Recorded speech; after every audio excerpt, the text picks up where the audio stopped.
কৃষ্ণ। সুধী ভক্তবৃন্দ, অনেকে আমরা মায়াপুর তীর্থদর্শনে আমরা আসি, বা অনেকে আমরা মায়াপুর তীর্থদর্শন তীর্থে এসে আমরা আমাদের সাধন ভজন বা আমাদের ভক্তিটাকে একটু ডেভেলপ করতে চাই।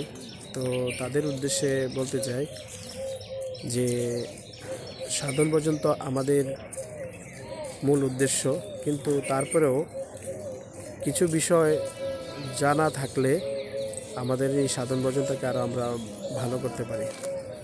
যেমন হরিনামের ক্ষেত্রে বা হরিনাম জপের ক্ষেত্রে আমরা যখন ভগবানের মঙ্গল আরতি করি মেইন মন্দিরে, তো ওখানে অনেক বেশি ভক্তর সমাগম হয়ে যাওয়ার কারণে ওখানে ভালো জপ করা বা জপের মধ্যে মনোনিবেশ করা অনেকটা কষ্ট হয়ে পড়ে।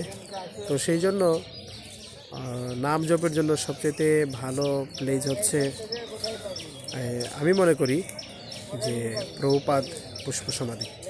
তো এই প্রভুপাদ পুষ্প সমাধিতে বহু সংখ্যক ভক্ত, প্রায় হাজার সংখ্যায় ভক্ত একসাথে বসে জপ করেন, এবং এখানে কোনো উচ্চবাচ্য কোনো চিল্লাচিল্লি বা চিৎকার চেঁচামেচি নাই। খুব ভালো অনুভব হয়।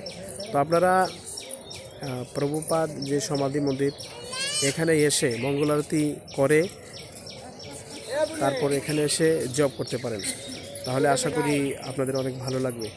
যদি এই ভিডিওটি আপনাদের উপকারে এসে থাকে তাহলে আপনারা এই ভিডিওটি শেয়ার করে দিবেন, শেয়ার করে অন্য ভক্তদের এই তত্ত্বটি জানতে সহযোগিতা করবেন। হরে কৃষ্ণ। শিল প্রভুপাদ কি জয়।